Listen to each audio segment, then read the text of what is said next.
이제 오늘 사사기 19장을 좀 전체를 다루려고 합니다. 사사기는 17장서부터 18장까지는 이스라엘이 어떻게 대혼란 속에 있는가, 그 혼란을 얘기했다면, 이제 19장서부터 마지막 21장까지는 이 얘기를 하고 싶은 겁니다. 인간이 어떻게까지 악해질 수 있는가, 어떻게까지 절망적인 존재가 될 수 있는가를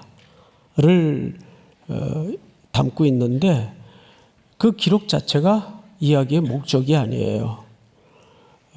그 너머 사사기가 말하고 싶은 진짜 이야기의 목적은, 그래서 우리는 그리스도를 대망할 수밖에 없다, 한 의가 나타날 수밖에 없다, 그리스도의 이야기입니다. 그런 시선으로 사사기를 볼 수 있어야 되겠습니다. 자, 그러면 이제 1절서부터 한번 볼까요? 19장 1절. 오늘은 가능하면 19장 전체를 다루려고 합니다. 이스라엘의 왕이 없을 그때에, 왕이 없다는 말은 정치적 왕을 얘기하는 것이 아니고 하나님의 부재, 하나님의 부재를 얘기하는 겁니다. 하나님이 이스라엘에 틀림없는 왕이셨으나 백성들이 단 한 번도 하나님을 옳게 왕 대접하지 않았던 하나님의 통치의 부재. 자, 그 부재는 뭘로 시작이 되었는가를 한번 보실까요? 에브라임 산지 구석에 거류하는 어떤 레위 사람이 유다 베들레헴에서 첩을 맞이하였더니 첩을 맞이했어요. 누가? 레위 사람이. 율법의 수호자의 선봉에 세워졌던 인물이 율법을 부수고 다니는 역할로 19장 전체를 도배를 합니다. 자, 다시 오늘 본문으로 돌아가서 2절을 보시면 그 첩이 행음하고 남편을 떠나 유다 베들레헴 그의 아버지 집에 돌아가서 거기서 넉 달 동안을 지내매, 그 첩이 또 행음을 했어요. 자기 집으로 가버렸어요. 근데 더 가관인 것이 3절입니다. 여러분들이 한번 읽어보세요. 3절 시작. 그의 남편이 그 여자에게 다정하게 말하고 그를 데려오고자 하여 하인 한 사람과 나귀 2마리를 데리고 그에게로 가매, 여자가 그를 인도하여 아버지의 집에 들어가니 그 여자의 아버지가 그를 보고 기뻐하니라. 다정하게 말하여 집 떠난 첩을 다시 데려오려고, 우리식 표현으로 하면 처갓집을 간 거죠. 이 너무 웃기지 않아요? 지금 상황이 뒤죽박죽이 되는 거죠. 여러분, 이 첩이라는 관계는 정식 부부가 아닙니다. 관례상 그런 존재들이 역사적으로 늘 있어 왔지만은 그건 정상적인 관계가 아니에요. 이 정상적인 관계가 아닌 것을 모호한 관계라고 얘기를 합니다. 모든 문제의 발단이 어디서 일어나는지 아세요? 모호함 속에서 일어나요. 제가 가끔 여러분들에게 그런 말씀을 드려요. 신앙은 밸런스 게임이 아니다. 신앙은 all와 nothing. 전부 아니면 전무가 신앙생활의 속성입니다. 그 원초적인 그림을 어디서 만나냐 하면, 우리 같은 쇳덩어리들을 대속하시고 구원하기 위해서 하나님은 자기 전 존재를 십자가에다가 걸었어요. 맞아요? 틀려요? 그 신앙은 올인하는 겁니다. 성경을 다시 보십시다. 4절. 자, 목사님 시작. 그의 장인 곧 그 여자의 아버지가 그를 머물게 하매 그가 3일 동안 그와 함께 머물며 먹고 마시며 거기서 유숙하다가 자, 며칠을 머물렀습니까? 3일을 머물러요. 그러니까 환대가 이루어진 거예요. 지극한 환대가 이 집에서 일어납니다. 자, 그런데 5절을 보시면 넷째 날 아침에, 또 8절을 보시면 다섯째 날 아침에 계속 붙잡으니까 계속 머물러요. 뭔가 이 환대가 좀 지나치다라는 생각이 들어요. 이 환대는 정상적인 범주를 넘어서서 뭔가 서로의 이익을 위해서 계속 붙드는 겁니다.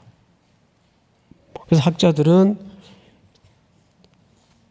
이 장인의 딸, 이 첩이 생계형 기생이 아니었겠는가, 첩이 아니었겠는가, 필레게쉬라는 표현을 써요. 생계형 첩이 아니었겠는가, 그런 해석들도 있습니다.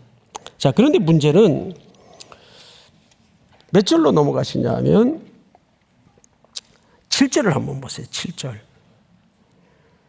그 사람이 일어나서 가고자 하되 그의 장인의 간청으로 거기서 다시 유숙하더니 다섯째 날 아침에 일찍이 일어나 떠나고자 하매 그 여자의 아버지가 이르되 청하노니 그대의 기력을 돋우고 해가 기울도록 머물라 하므로 두 사람이 함께 먹고, 그러니까 다섯째 날까지 있었어요. 9절 전체가 한번 같이 읽어볼까요? 시작. 그 사람이 첩과 하인과 더불어 일어나 떠나고자 하매 그의 장인 곧 그 여자의 아버지가 그에게 이르되 보라 이제 날이 저물어 가니 청하건대 이 밤도 유숙하라. 보라 해가 기울었느니라. 그대는 여기서 유숙하여 그대의 마음을 즐겁게 하고 내일 일찍이 그대의 길을 가서 그대의 집으로 돌아가라 하니.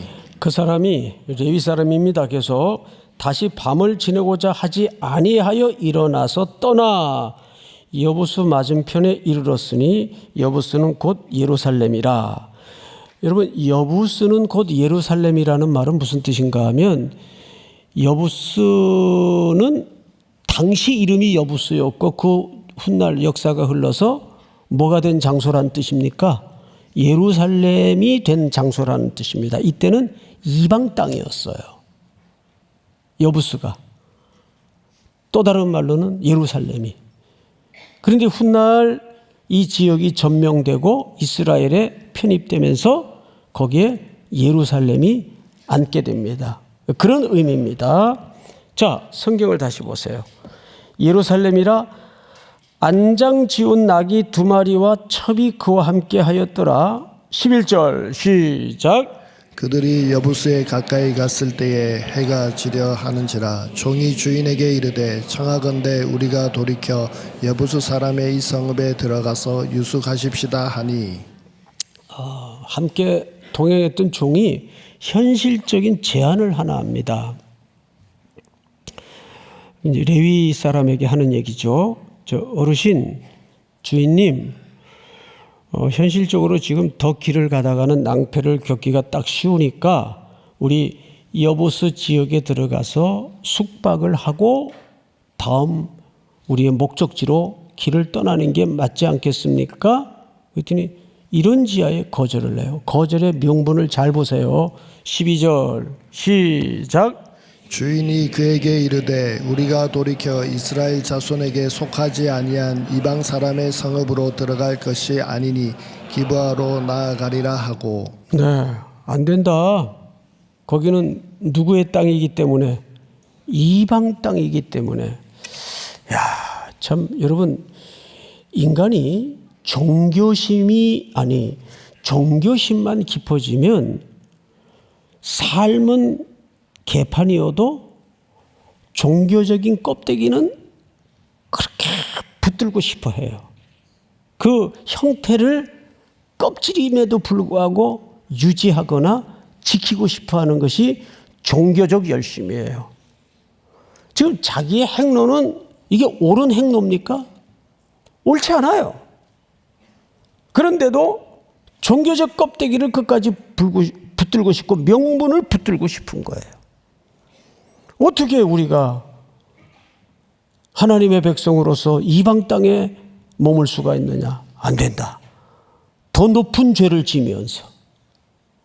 자, 성경을 보십시다. 그래서 어떤 일이 벌어질까요? 13절. 또 그 종에게 이르되 우리가 기브아나 라마 중 한 곳에 가서 거기서 유숙하자. 여기는 자기 나라 지파 백성들이 모여 사는 이스라엘 땅이에요. 그걸로 가자. 이렇게 된 거죠. 자, 그 다음부터 우리 같이 한번 읽어볼까요? 시작. 모두 앞으로 나아가더니 베냐민에 속한 기브아에 가까이 이르러 해가 진지라. 자, 베냐민 지파가 모여 살던 곳이 기브아라는 곳입니다. 근데 거기 도착하니까 마침 해가 뉘엿뉘엿 산등성이를 넘어가고 있어요. 이제 더 길을 갈 수가 없습니다. 껌껌해져서. 어떻게 해야 되겠어요? 15절. 굉장히 중요한 그림인데 우리 찬양대만 한번 같이 읽어볼까요? 시작.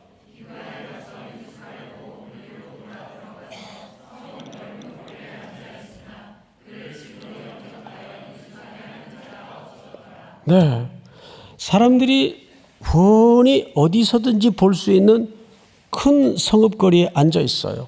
레위 일행들이 누구도 지나가면서 다 볼 수 있는 위치에 앉아 있는데 성경은 이렇게 15절이 마무리됩니다. 그를 자기 집으로 영접하여 유숙하게 하는 자가 없었더라. 자, 뭐의 부재를 고발하고 싶은 걸까요? 환대라는 이스라엘의 가장 중요한 환대법이 부재되어 있어요. 여러분, 환대법의 부재는 뭘 고발하는 겁니까? 정확하게 헤세드의 부재를 얘기합니다. 하나님의 자비, 하나님의 사랑의 부재를 얘기합니다. 자, 여러분, 그러면 이 순서를 잘 보세요. 하나님의 부재는 말씀의 부재로 이어지고 말씀의 부재는 헤세드의 부재로 결실이 나타납니다. 이때 이제 장면이 바뀌어요. 16절. 여러분 같이 한번 읽겠습니다. 시작. 저녁 때에 한 노인이 밭에서 일하다가 돌아오니 그 사람은 본래 에브라임 산지 사람으로서 기브아에 거류하는 자요 그곳 사람들은 베냐민 자손이더라. 이 노인은 이름이 소개되어 있지 않지만 이 사람의 흘러온 인생의 여정이 간략하게 소개하는데 이 간략한 기록이 엄청난 얘기를 하고 있는 거예요. 어디 사람이에요? 에브라임 사람이에요. 그런데 놀랍게도 지금 어디와 살고 있습니까? 기브아 땅, 베냐민 지파 땅에 흘러 들어와 살고 있어요. 에브라임 사람이. 그러면 에브라임 사람들도 하나님께로부터 유산을 분배받았을까요? 안 받았을까요? 분배받았죠. 근데 거기를 지금 내버려 두고 더 좋은 데는 없을까 해서 찾아 흘러 들어와 지금 나이를 먹어가고 있는 현장이 베냐민 땅 기브아 사람들이 모여 사는 이 공간입니다. 이 사람은 하나님이 주신 분배를 하나님의 복으로 유산이 이루어지지 않았어. 어떤 사연이 있었는지 모르겠지만 여기까지 흘러온 걸로 봐서 인생의 생리상 더 나은 것은 없을까? 내 눈에 더 보기 좋은 것은 어딜까? 흘러 오다가 지금 베냐민 지파 땅에서 논밭 일구고 먹고 살고 있어요. 그리고 이 노인도 결국은 누굽니까? 나그네예요. 그렇죠? 이 노인도 나그네예요. 근데 지금 나그네를 지금 환대하고 있는 겁니다. 그래서 이 노인의 철학적 질문을 잘 들어보세요. 7절, 17절 전체 한번 같이 읽겠습니다. 시작. 노인이 눈을 들어 성읍 넓은 거리에 나그네가 있는 것을 본지라. 노인이 묻되 그대는 어디로 가며 어디서 왔느냐 하니. 자, 어디로 가며 어디서 왔느냐? 어디로 가며 어디서 왔느냐? 이거 나그네들이 묻는 질문이에요. 지금 피차가 서로 나그네인데 당신들은 여기 길 한복판에서 왜 이렇게 우두커니 이슬을 맞아가며 서 있습니까? 당신들 어디로 가는 길이요? 어디서 온 사람들이요? 그래서 사실 이 질문은 누가 들었어야 될 질문이에요. 노인이 들어야 될 질문이에요. 당신 여기서 지금 뭐 하고 있는 거예요? 어디 사람이요? 노인도 인생의 먹거리를 쫓아서 하나님의 유업을, 기업을, 주신 복을 차버리고 여기까지 흘러와 살고 있어요. 나그네로.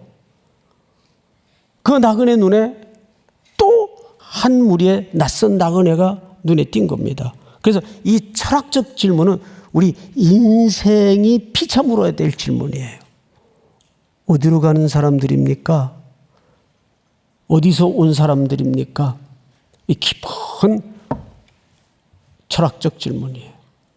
근데 이 질문에 이제 레위 사람이 대답을 합니다. 18절 목사님 한번 읽어주실까요? 그가 그에게 이르되 우리는 유다 베들레헴에서 에브라임 산지 구석으로 가나이다. 나는 그곳 사람으로서 유다 베들레헴에 갔다가 이제 여호와의 집으로 가는 중인데 나를 자기 집으로 영접하는 사람이 없나이다. 자, 여기서 오늘 말씀의 제목이 생성됩니다. 나는 어디로 가는 사람이라고요? 여호와의 집으로 가는 사람입니다. 원래 문맥상 이렇게 얘기할 이유가 없어요. 나는 내 거처로 돌아가는 길입니다. 또는 나는 내 집으로 돌아가는 길입니다. 이래야 요 볼륨이 맞아요. 그런데 자기를 여기서 심각하게 과대포장하고 있어요. 나는 여호와의 집으로 돌아가는 길입니다. 이것이 종교적 열성을 가진 인간의 전형적인 패턴입니다. 인간은 어떻게 하든 자기 존재를 수식해서 과대포장해서 상대방의 마음을 빼앗거나 환대에 응하도록 설득하려는 깊은 종교적 의도가 여기에 녹아져 있는 거예요. 자, 성경을 다시 보십시다. 이제 장면은 바뀌어서 몇 절을 보시냐면 22절로 건너뜁니다. 22절. 자, 우리 윤 목사님. 그들이 마음을 즐겁게 할 때에 그 성읍의 불량배들이 그 집을 애워싸고 문을 두들기며 집주인 노인에게 말하여 이르되 내 집에 들어온 사람을 끌어내라. 우리가 그와 관계하리라 하니. 이 그림 어디서 많이 본 듯한 그림 느낌이 들지 않습니까? 어디서 봤어요? 예? 소돔과 고모라의 롯의 집에서 일어났던 끔찍한 참상입니다. 거기도 창세기 19장이에요. 여기도 19장이고.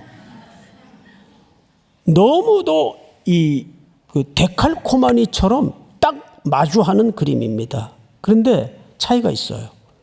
창세기 19장은 소돔과 고모라에서 일어난 일입니다. 이방 지역이었어요. 그런데 오늘 여기는 하나님의 백성들이 모여 사는 기브아 베냐민 지파 땅입니다. 이 땅에서 이 끔찍한 소돔과 고모라의 재현이 일어나고 있어요.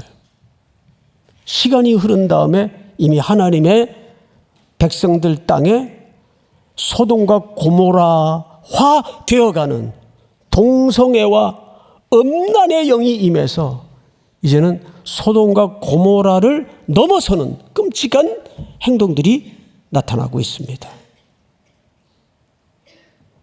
그러니까 시대는, 역사는 깊어갈수록 죄악의 구정물을 토해낼 수밖에 없어요. 서두에서도 말씀을 드린 것처럼 사사기는 인간이 어디까지 악해질 수 있는가를 그려내는 책이 아니고, 그래서 그리스도가 오셔야 된다라는 절대 희망 앞에 우리를 세우는 겁니다. 예수 외엔 역사는 답이 없어요. 믿습니까, 여러분? 그걸 절대 우리의 뇌리 속에 떨구어뜨려서는 안 됩니다. 그래서 노인이 미친 짓을 합니다. 끔찍한 짓을 합니다. 자, 노인의 이야기를 한번 들어볼까요? 23절.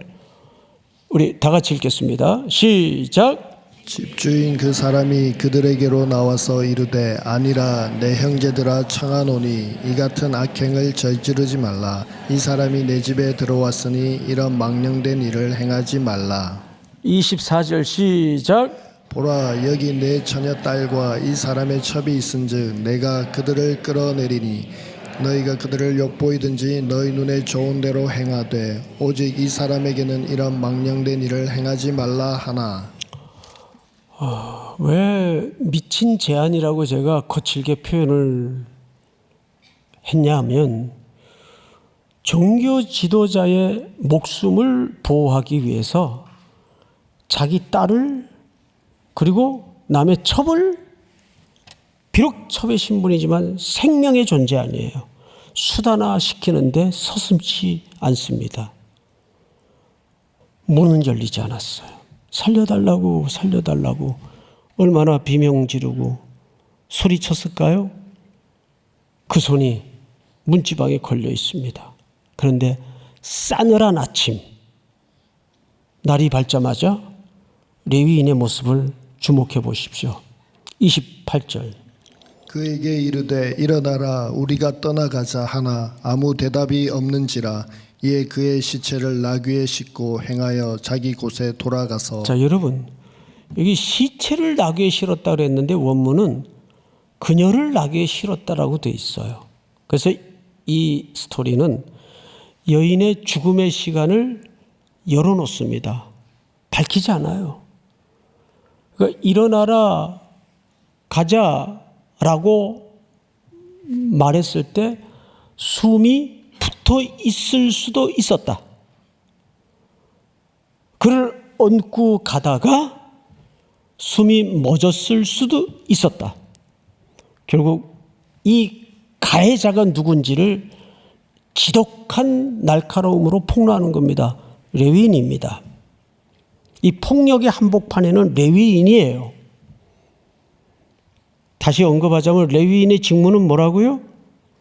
말씀을 수호하고 말씀을 가르치고 언약을 가르치는 게 레위인의 직무였습니다. 그런데 앞장 세워진 이 선봉에 섰던 레위인이 끊임없이 놀랍게도 그 언약을 부수어뜨리는 장본인으로 등장을 해요. 그런데 그 밑바닥에 기저에 깔려있는 깊은 슬픔은 여인의 소리를 들을 수가 없어요. 철저하게 그 종교적 공동체의 희생 제물로 버려집니다. 강요됩니다. 그래서 여러분 우리 기독교인들이 똑똑해지지 않고 무조건 아멘으로 소리만 친다고 신앙인이어서는 안 되고 교회 안에서 일어나는 종교적 폭력이 세상의 것보다 더 지독하고 혹독할 수가 있어요. 그럼 우리 어떻게 믿어야 될까요? 하나밖에 없어요.